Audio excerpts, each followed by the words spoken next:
Hello everyone, Dr. Eames here. What I'd like to talk to you about this time is the systems approach to doing management. It's not so much of a theory of management as it is a way of understanding what organizations are, what their limitations and potential are, and so forth. So the systems perspective talks about open systems versus closed systems. So this is sort of a conceptual approach to understanding what's going on in any given organization. Now, a closed system is something that's mainly theoretical because think about it. A closed system means that it is just that, it's shut down. There is nothing going on inside, and there is no interaction with the external environment. So theoretically, this really can't exist for a business organization. If you don't interact with the environment, if nothing comes in and nothing goes out, then you have a closed system which really can't exist in a for-profit sort of environment where you have to interact, find what people want, what their wants and needs are, and supply it. That's one of the basic tenets of business. So the closed system is a way just to think of how things work. And that just makes us want to understand the open system, the reality of what organizations are, much better. So we can use a variety of metaphors here to describe an open system. The biological one is the one we seem to use the most to understand what an organization is. Things come into a system, which is simply think of a system as an organization with many subsystems. And these subsystems are easily thought of as our departments and so forth. Just like in cellular structure and biology, we have a nucleus, we have specialized cells, we have cells that interact with the external environment. Things do come into the cell, and a lot of times things go out of the cell and so forth. So biology is a good metaphor to use to understand what a system really is. And it's the best way, I think, to really understand what we have going on in an organization. So we really do have open systems, and they are comprised of many, many subsystems, departments, and then subdepartments within subdepartments, and groups of people who do specialized things. All of these things are integrated and they work together. And the notion is that you get the work of business done. So the systems perspective of organizations really gives us that basic blueprint of what happens in business, in a business organization. So a way to look at it is into three parts. The systems perspective say that inputs come into the organization, into the system, from the environment. And these are going to be material inputs, human inputs, financial inputs, and informational inputs.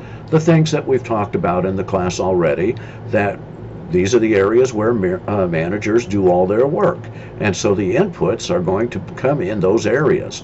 So they come into the organization and we act upon them. So the second step, other than the inputs, is about the transformation process. You do something with those inputs. If you make a product or a good, so to speak, then you've transformed that input, whether it's material, physical, human, financial, into something. You've run it through some processes. You've used technology. You've used operating systems of different types and administrative systems and control systems to give you information and keep you on track. So that's the first two sections of the systems perspective. Inputs come in, and then we transform them. The third activity really are the outputs. So things come in, we transform them, and then things are released into the environment. These can be the physical products we make or the services that we provide. It also takes into account whether we have lost money, made a profit, or have lost money, taken a loss. It takes into account the outputs of employee behaviors and information that we release about our operations into the public sphere and so forth. So while these three areas of activity are happening, as explained to us by the system perspective of organizations, we are gathering feedback at every stage. When things come in, we're gathering feedback. Did we get the right stuff? Did we get timely service? Did we pay the right price? Is whatever came in the right quality? And this applies whether we're talking about physical resources, human, financial, or information. We get information about the transformation process along the way. Are we on track? Are we ahead of time? Are we meeting our goals? Are things going smoothly? And are we gathering the right information to stay on track? And then we look at our outputs. What was our quality? Did we do enough? Again, did we meet our goals? Did we make money or did we lose money? How is it affecting our employees, and what is the nature of our culture that we share together? All of those things are on the output side. Along the way, there are a couple things that are characteristics of open systems, and these are two things that are highly related.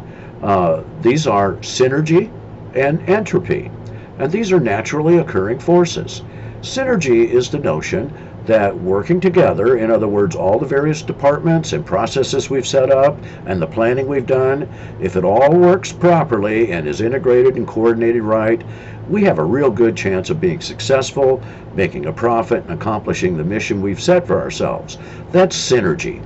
Synergy is somewhat hard to define because it's sort of a feeling many times. It's often reflected in good production and success in the marketplace and all of that. But at the same time, it's also a feeling. The best way maybe to describe it is momentum. Those of you who have anything to do with sports teams or love to watch sports like most of us, you understand synergy a little bit. When a team is just acting and feeling unstoppable. Well, you can certainly get that feeling in an organization, and that's synergy. That is the reason also that we form partnerships with other companies to get synergy. We can achieve more working together than we can alone. That is also an important part of synergy. Now, the downside of synergy certainly is entropy, and this is a naturally occurring force in the universe, that the idea that all things break down and decay over time. And just think about it. All systems do suffer entropy. That's why we spend so much time in business controlling things, gathering feedback, keeping on track. Physical systems break down. Machines need regular maintenance and repair. Biological systems, people, we wear out, we get sick, we get old, we age. Technological systems wear out and break down. And so any kind of system that you can think of is subject to the forces of synergy and entropy. Okay, that's all I wanted to talk about this time. I'll talk to you again soon.